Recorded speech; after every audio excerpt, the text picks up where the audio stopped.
Welcome back to Bay Area Focus. Please welcome Christopher Bohr from the San Francisco Community Music Center. Thanks for coming on the show.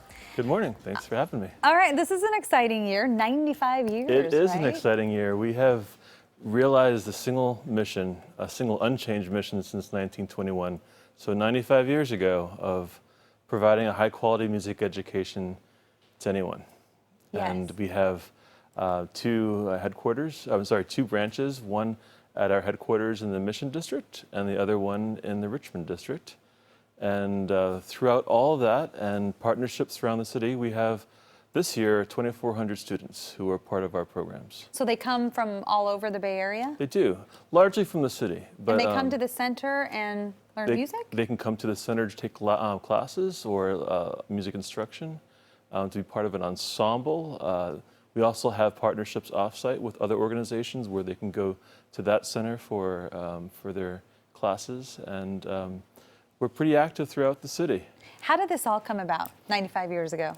Well, you know, this is a year that we've been reflecting on that quite a bit because the founder of the Community Music Center is the woman who really inspired all this. And I find it remarkable that after 95 years, her compassionate mission has gone unchanged, and that we've made it a priority to be able to provide financial assistance to anyone. And this year, we're able to provide $1.7 million. Wow. I don't think she would have any idea that the vision that she came to San Francisco with back in 1921 would have led to this. But her name is Gertrude Field, okay. and she moved here from New York. She was a nurse and a violinist, and she came to San Francisco as part of that period when a lot of people were coming to this area for a new life, to be able to bring their skills, their inspiration, and she ended up in the Mission District, and in 1921 brought together the Community Music Center.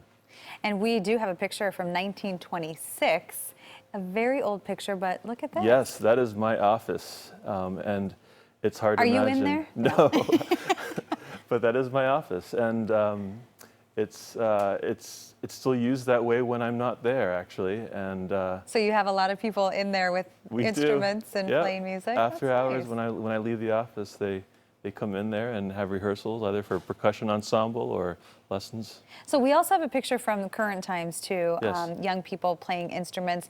What do you think has changed over the course of 100 years? Oh, goodness. Or 90 years? I mean, the neighborhood has changed, certainly, and has gone through cycles for several times. I think from a Community Music Center's perspective, we've been so persistent with that mission of providing a quality music education to anybody that we've always been focused and straight with that, but developing programs around the interests of the people we serve. And it largely began with classical music. That was an interest of Gertrude Field, and now today we've developed programs that really reflect the people who are in our programs, whether it's classical music or jazz or Latin or pop. We've been able to move with the times. And sometimes, if you want to play an instrument, I played the flute for years, since 4th grade. I still get it out every now and then and play, but it can be pricey. It can be, absolutely. And that's where our tuition assistance program really benefits San Francisco.